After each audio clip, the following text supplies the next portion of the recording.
All right. So today in this particular video, what I'm going to do is I'm going to walk you through the true structure of a solopreneur business, even if you're just starting out, literally presenting yourself as the product or doing some consulting or something like that. Even if you're working for a company selling financial products or health products, whatever the combination is, even at the lowest level, what is the true structure of business? During this time, I'll also be pointing out what are some of the things that I see a lot of people's mentors or their uplines telling them wrong, or just avoiding, probably not telling them or teaching them at all. I'll also talk about, if you're selling on behalf of a company, if you're selling a financial product or health product, what are some of the things that companies rarely educate you about, and that's why the certain consciousness level is not achieved in business. And what usually happens is that a lot of people, maybe you are just like me, where you probably don't get success in your very first business or in your very first few months, and you start thinking, hey man, I am the failure. And then what happens is your emotional capital starts getting lost slowly, and then you're like, okay, business is not for me. Okay, I don't want that to happen to you. So today what I'm going to do is, I don't want to sound like, okay, business is easy and I'm not going to make anything over here easy for you. But the goal of today's business is not to lower your hopes and aspirations, but to lower your expectations. Okay, I'll just give you the example. My very first mentor, I was still in medical college, he encouraged me to go into business. He asked me, why is it that you want to go into business? And I said, I want to make money.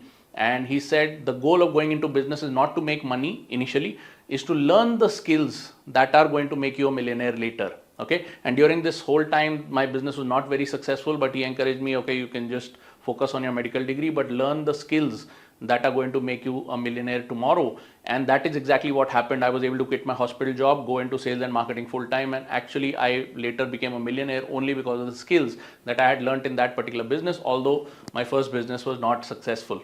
Okay, so today I want to give you the skills, and these are some of the mindset skills with regard to numbers or how business numbers work. Okay, if you structure it the wrong way, the numbers are not going to work out for you. At least it may work out in the short term, but on the long term, you will not be able to run the business marathon. Okay, so let me just quickly give you what is the basic structure of a business, even at the lowest level, even at the most basic level. Okay, so I have over here a 100 rupee product. Okay, if you're selling a product, even if you're selling like an insurance policy or like a financial product on behalf of your company or something like that, let us say the cost of the total product or the total revenue billed to the customer is, let us say, rupees 100 over here. Okay, I'm just going to write 100.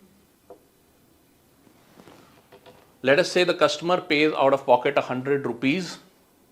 Okay, where does the 100 rupees go? Let us say 20 or 30 rupees goes into the actual cost of making the product, making and delivering the product. So let us say 20% or 20 rupees is the cost of goods sold, is the cost of goods sold. Okay, in certain cases, cost of goods sold is higher, like in an insurance policy or something, the cost of actually servicing the insurance in 100, if the customer is paying, let's say 10,000 rupees premier, the cost of servicing the policy could be probably 60 rupees. So it could be much higher. Okay, in the case of health products, it's roughly 20 to 30%. And in the case of you presenting yourself as a freelancer or as a consultant, I'll go into that in just a second. Okay, the second cost that you incur is the running expense of the business. Okay, so it is the running expense of the business. So let us say that you have a solopreneur business which you are running from home, but you need a little bit space. Like I'm making a video over here, I need this particular room in order to have some lighting, for my camera to be there, for my board to be here. So I need this much of space which is free. Okay, in addition to that, I need internet to be on at all times. I have 2 or 3 internet connections because I don't want the internet to go away. I have expenses that I've invested in my business, like this particular camera or like an inverter, things like that. Okay, so you may be investing a little bit in your business, which could be phone bill, it could be electricity bill. If you have a business premises which you're paying monthly rent or something like that, that goes into your running expenses. In my case, I am using video editing software, so I'll be taking down this video from the camera later and editing it using Canva Pro. So that is my running expense. So whatever running expenses of your business are, they go over here. And let us say your running expenses of the business are another, let us say 20 rupees. Okay, so I'll say 20% over here. Okay, now it is costing you 40 rupees to deliver a 100 rupee product. Okay, the difference between cost of goods sold, the difference between layer 1, which is cost of goods sold, and layer 2, which is the running expense, the difference is that the cost of goods sold is fractional, which basically means every product that you make is going to cost that amount of money. But running expense is a flat expense for the whole month divided by the number of number of pieces that you ship. Okay, so the running expense is actually a fixed flat cost, and as much of product you ship, that much more economical it gets, because the running expenses stay flat. Like your phone bill is pretty much flat, internet bill is pretty much flat, whatever. Okay, but cost of goods sold is per piece, the cost of making this particular product. Okay, next you have the third cost. So now a lot of people may think, or your upline or your company may say, okay, the cost is only 20%, and the cost of running the business, there's going to be fractional money paid out, and then your upline is going to get paid some money or whatever, and you're going to get paid some money, and that this is the amount of money that is allocated for you, but it's based on performance and monthly volume and all of that. Okay, but that is not the case, because you have another expense. You have another expense per piece that you ship, and this expense is entirely yours, even if you are working with a mentor, with an upline, or with a company which is taking on most of the expense of branding and advertising. And this is the customer acquisition cost. It's called CAC, which is the customer acquisition cost. And this is a significant part of business. I would say the customer acquisition cost can go up to 30-40% of total product shipped. This cost is entirely yours. So let us say the customer acquisition cost is another 35 rupees, okay, 35%. This is the money that you are putting from your pocket in order to get this particular client, whether you're getting it for yourself or for your company that you're tied up with, or whatever it is. Okay, this particular cost is your own. It's called customer acquisition cost. It is not factored into any business plan. It is not factored into any kind of insurance compensation, health product, network marketing compensation. And in fact, if you yourself are going out to do business, like I see a lot of people who are getting certified, they're becoming certified coaches. I'm a certified NLP coach, I'm a certified Reiki healer, I'm a certified business coach, or whatever it is. They think that the actual certification itself is going to give them the business. No, certification is not going to give the business. Similarly, if you're into network marketing, if you're into insurance selling, the fact that you bought the insurance, or the fact that you yourself stocked up 2 lakh rupees of product in your health club or something like that, is not going to bring customers. You will have to invest money in going out and finding customers. Now, at the lowest level, what people do is, let us say that I am working from home and I've just started with a financial company as a mutual fund seller, or as an insurance seller or something, or even as a network marketer. What is going to happen is, let us say for me to run my entire household, it costs, let us say, 60,000 rupees a month. 60,000 rupees a month. And for my business, I got, let us say, 5 paying clients this month. That means to live on this planet, it is costing me 60,000 rupees a month, and I was able to get myself, let us say, 5 paying clients, which means 5 people converted into sales. What is the cost of getting sales? I spent an entire month looking for these clients. I was on the phone, I was showing plans, I was going and meeting people, I was going to my company and getting trained. Then my upline said, okay, spend some little bit of money into going for a bonanza meeting in Bangalore, or whatever it is. All of those costs combined got me, let us say, 5 clients. So my customer acquisition cost is 12,000 rupees per client. Okay, 12,000 rupees per client. This is also a variable cost. It will vary month to month, but broadly, if you spend an entire month getting 5 paying customers, or 5 insurance policies sold, or 5 people signed up for your health product subscription, or whatever it is, then your customer acquisition cost is 12,000 rupees per customer. Company doesn't pay it, upline doesn't pay it, you pay it. You either pay it in cash or you pay it in kind. Now the company says doing business is free. Your upline or your mentor probably says doing business is free, and that is what I want to attack in this particular video.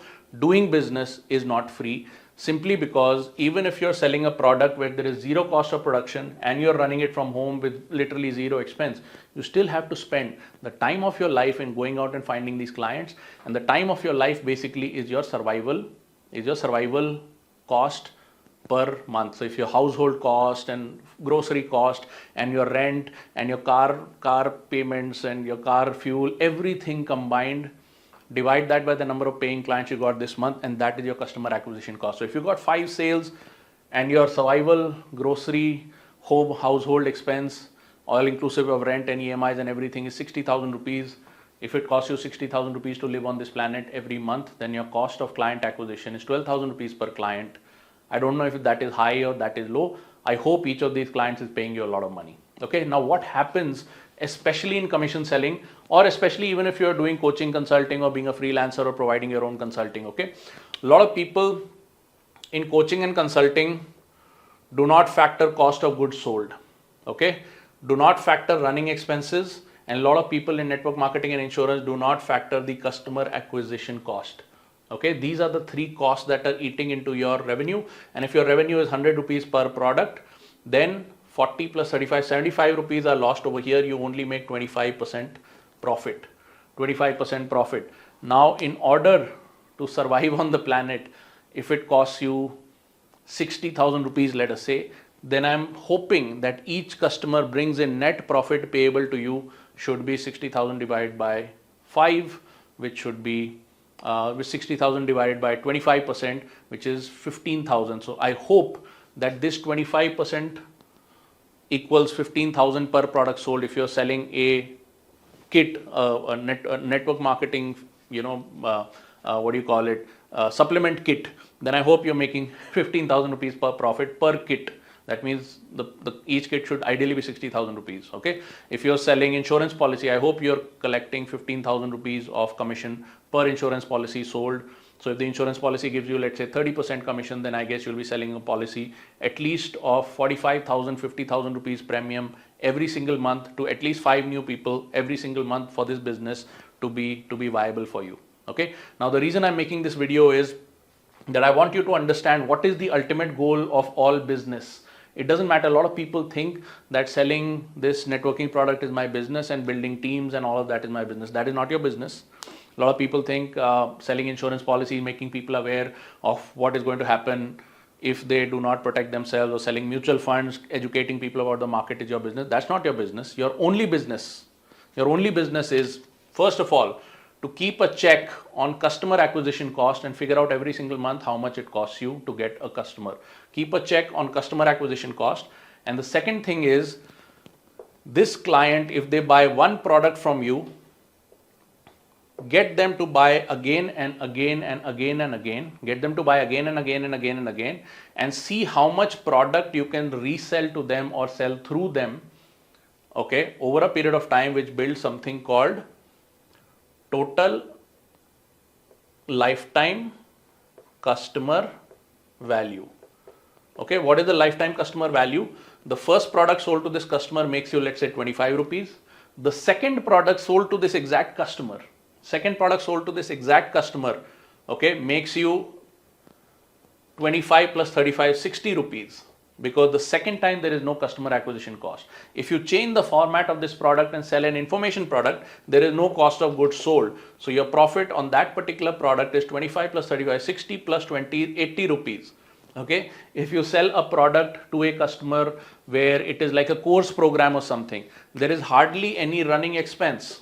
Self-education, there's hardly any running expense. So you collect more and more and more and more of profit with every single piece of product that you sell to this customer. And if you can sell it in different formats, you can maximize your profit. Okay. Now this is another mistake that a lot of people make when they're into network marketing or insurance or something. Insurance agents and mutual fund guys assume that a customer is going to keep on buying from me just because I give them service. The answer is no, they are not. Okay. Network marketing people assume that the customer is going to keep on buying the same supplement from me simply because the supplement is good. The answer is no, they are not. Okay. You got to immediately get references from this customer. You got to immediately change the format in which you sell your products so that you can have a consulting product which does not have a cost of goods sold, so that you can have a digital product which doesn't have running expense as well as cost of goods sold. And you got to sell as many formats of these products to people as fast as possible, because that maximizes your total lifetime customer value. So your only business in life is to control or decrease customer acquisition cost, which is not really happen. The bigger your business grows, the more the acquisition cost actually increases, but that's fine. Is to keep a check on customer acquisition cost and to keep increasing the lifetime customer value by changing the formats of things that you sell to the customers and selling them the same thing in multiple formats, because people love that. Okay, so let me just give you an example. A lot of people think that healthcare is only about the supplement. No, a lot of people buy health information separately. They go to a gym trainer separately, and then they buy supplements separately. So they're spending on 3 separate formats. They're not just going to buy supplement. They are not just renewing their gym subscription. They could be renewing the gym subscription only for 1 month. They could be buying supplements only for 3 months. They could be buying information around their particular problem only once. So you got to have all the formats available, because this customer is not likely to renew beyond 1 month, 2 months or 3 months. You got to understand these business things. Okay, very, very simple.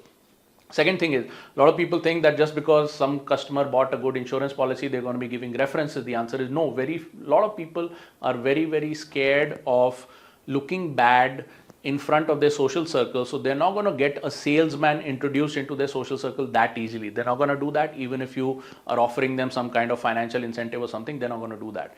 So what you got to do is you got to have at least 2 layers of products. One is financial consulting and the other could be financial products. Okay, that helps you to sell the same thing in 2 separate formats. And a lot of people will actually buy the consulting separately from the products, because they don't want to buy directly a big financial product and get into a big commitment with a salesperson that they have no reason to trust. Okay, but the same salesperson, if they show up as an authority and say, I'm going to charge for my advice, and if you like my advice, then we can do business together, they are pretty much going to like it, even though they are paying for 2 separate formats. Okay, so I hope this video was useful to you, and if you have any further questions on this particular video, this is the basic understanding of how a balance sheet of a solopreneur business looks. You've got cost of goods sold, which is a repetitive cost. You've got running expense, which is a flat cost. You've got customer acquisition cost, again repetitive cost, and that gives you your net profit. All right, you change the number of formats or add products into your portfolio. Some of these products could be company partnered, which means if I'm tied up with an insurance company, I'm not underwriting the insurance, the company is providing the policy. But if I sell an insurance information product before I sell the insurance, and that particular product is held by me, and 100% of the profits, which are bigger than insurance profits, actually come into my pocket, so I make more money. And that's how I am expanding my lifetime customer value. Okay, when you expand your lifetime customer value, you actually use the extra money to pump back into customer acquisition cost, so that next month you don't need to make only 5 sales. If you do something like paid advertising or something like that, you can make 50 sales also, you can make 500 sales also. It's going to require money, and where is the money going to come from? By expanding your lifetime customer value. Okay, so that was the learning for the video today. If this interests you and you could learn some couple of new things, please write at least 3 points below this video of what you learned, and definitely subscribe to the channel so that you can get my next video first of all. Look forward to seeing you in the next one. Bye-bye.